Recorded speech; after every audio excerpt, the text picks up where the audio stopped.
श्री राधे।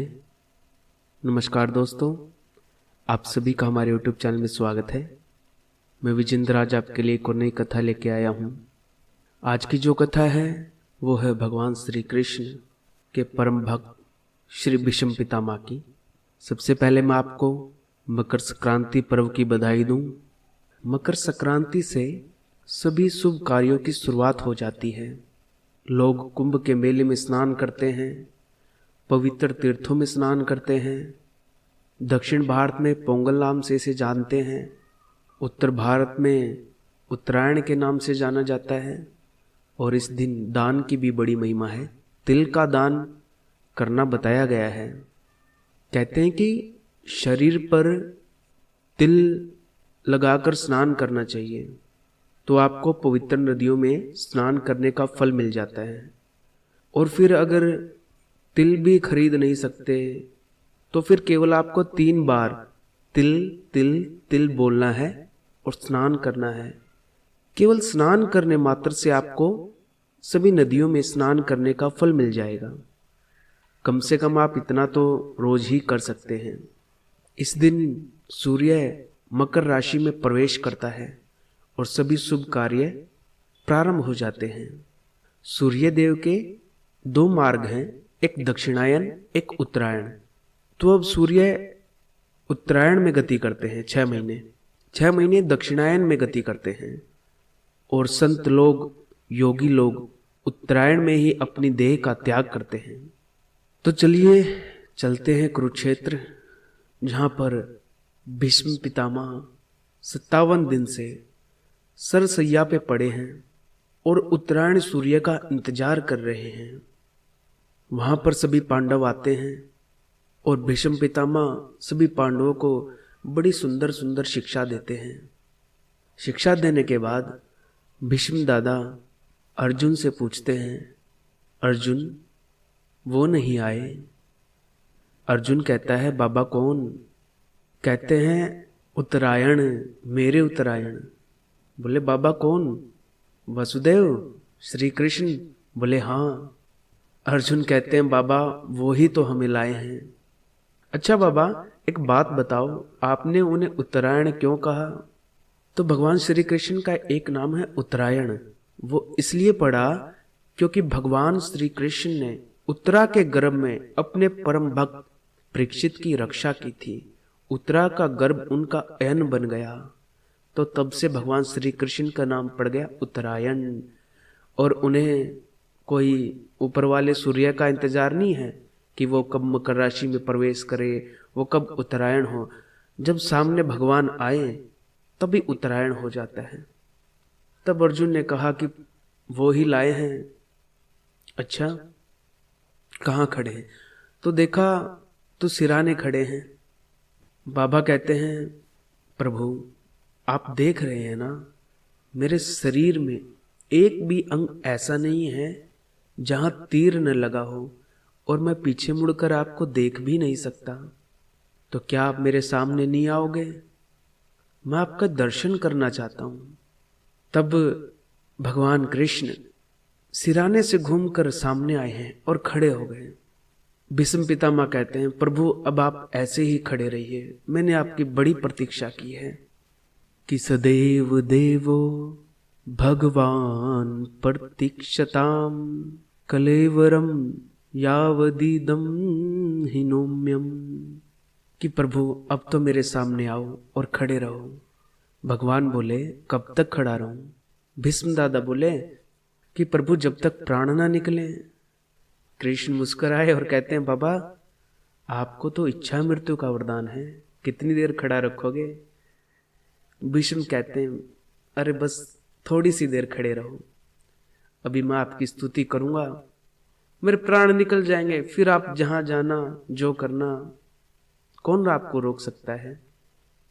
और प्रभु आप खड़े तो हैं, लेकिन कैसे खड़े रहना? प्रसन्न हासा, मुस्कुराते हुए खड़े रहना और उस रूप में दर्शन देना जिस रूप में लोग ध्यान करके आपका दर्शन पाते हैं। तब भगवान कहते हैं, बाबा एक बात बताइए, आप मुझे अपने सामने खड़ा कर रहे हैं और मैं आ भी गया, लेकिन लोग क्या कहेंगे? कि मरते समय भीष्म पितामह ने भगवान की तरफ पैर किए, तब भीष्म दादा बोले हैं, वो कहते हैं कि केशव, मुझे दुनियादारी की चिंता ही नहीं है, क्योंकि लोगों का काम तो कहना है, कुछ ना कुछ कहते रहते हैं, मुझे उसकी चिंता नहीं है। और प्रभु आप तो हर जगह हैं, जहां मैं पैर करूं जहां ना करूं, क्या वहां नहीं है? लोग कुछ भी कहे मुझे इससे फर्क नहीं पड़ता, लेकिन मैं केवल आपको देखते देखते ही प्राण त्यागना चाहता हूं। अब जब भगवान की इतनी बड़ाई करी तो भगवान और मुस्कुराने लगे। भीष्म कहते हैं कि प्रभु अब मैं आपकी स्तुति करूंगा, और ये मेरी अंतिम स्तुति है, क्योंकि इसके बाद मैं स्तुति नहीं कर पाऊंगा। और भीष्म दादा ने स्तुति प्रारंभ की है कि इतिमति रूप कल्पिता वितृष्णा भगवत सात्वत पुंगवे विभूमनि। इतिमति रूप कल्पिता वितृष्णा, 11 श्लोकों में भगवान श्री कृष्ण की स्तुति की है, और उस दिन एकादशी थी, इसलिए 11 श्लोक में स्तुति की है। और कहते हैं प्रभु मेरी एक बेटी है। भगवान बोले, अरे बाबा, हमने तो सुना है आप अखंड ब्रह्मचारी रहे जीवन भर, और अभी कहते हो एक बेटी है। बोले हाँ, मेरी बुद्धि, मेरी मति, मेरी बेटी है, और मैं चाहता हूं कि मरते दम ये और कहीं इधर उधर ना भटके, इसलिए मेरी मति को आप अपनी श्रीमती बना लो, इस कुमारी बेटी को आप वरण कर लो, क्योंकि मुझे आपके अलावा कोई भी योग्य वर इस संसार में दिखाई नहीं देता। इस तरह से भगवान की स्तुति कर रहे हैं और कहते हैं त्रिभुवन कमलम तमाल वर्णम रविकर गौरम व्राम्बरधाने वपुरलक कुलाम व्रतानाब्जम विजय सकेर तिरस्तु में नवध्या। क्या बड़े सुंदर हैं, और केवल सुंदर नहीं है, त्रिभुवन सुंदर है, आपसे सुंदर कोई भी नहीं है। मैं आपको प्रणाम करता हूं, और प्रभु मैं जानता हूं आपने मुझ भक्त की प्रतिज्ञा पूरी करवाने के लिए अपनी प्रतिज्ञा को तोड़ दिया था। मैंने कहा था या तो आज पांडवों में से किसी एक को मार दूंगा, या कृष्ण वासुदेव को शस्त्र उठाना पड़ेगा, और आपने केवल और केवल मेरे लिए वो रथ का पहिया उठाया। दुनिया की दृष्टि में वो रथ का पहिया था, लेकिन वास्तव में वो सुदर्शन चक्र से कम नहीं था। तब अर्जुन आपके पैरों में गिर गया और कहता है कि वासुदेव, आपने शस्त्र उठाने की प्रतिज्ञा ली है, लोग क्या कहेंगे? तो प्रभु आपने वो शस्त्र मेरे लिए उठाया, और मेरी प्रतिज्ञा को आपने टूटने से बचा लिया। आप जैसा करुणा में और कौन हो सकता है केशव? और प्रभु क्या बताऊं, मेरे सामने कोई भी पांडव टिक नहीं सकता था, लेकिन जब मैं तीर चलाता था ना, तो मुझे तुम्हारी सूरत सामने दिखती थी, क्योंकि तुम अर्जुन के सारथी थे, और मैं तीर चलाता, वो अर्जुन तक पहुंच नहीं पाता था, वो तुम्हारे तक आके रुक जाता था। आपकी एक मुस्कान हमें मार डालती है केशव, और आपके लिए मेरी प्रीति न हो। भगवान बोले, अरे भीष्म, प्रीति न हुई है, क्या कह रहे हो? कहते हैं हाँ श्री कृष्ण, मेरी आपके लिए प्रीति नहीं, परम प्रीति हो। प्रीति से बात नहीं बनेगी, परम प्रेम हो। प्रभु मेरा आज सौभाग्य है कि मेरे सामने आज भगवान खड़ा है, इससे बड़ी बात क्या होगी। तो मैं आज अपनी देह को त्यागना चाहता हूं, क्योंकि मैंने आपका जी भर के दर्शन कर लिया है, मेरी सब कामनाएं पूर्ण हो चुकी है। इस तरह से स्तुति करने के बाद श्री भीष्म पितामह जी ने मन, वाणी और दृष्टि तीनों भगवान में लगा दी, और खुद को भगवान श्री कृष्ण में विलीन कर दिया। उनके प्राण विलीन हो गए, वे शांत हो गए। उनके ब्रह्म में लीन होने पर सभी ओर शांति छा गई।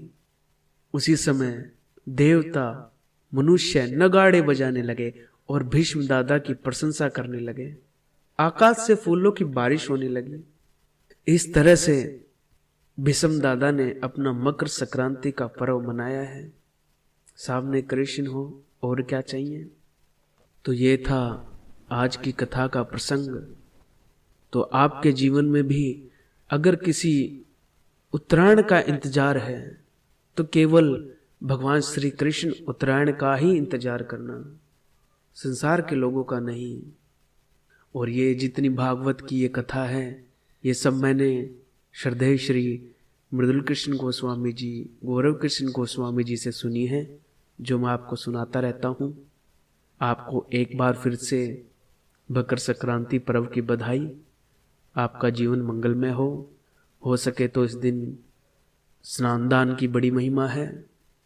सामर्थ्य हो तो कर पाओ, कोई ज़रूरतमंद लगे तो उसको दे पाओ, बड़ा फल मिलता है, भगवान की कृपा रहती है। आज की कथा को यही विराम। आपको मेरा जय श्री राम, जय जय श्री राधे।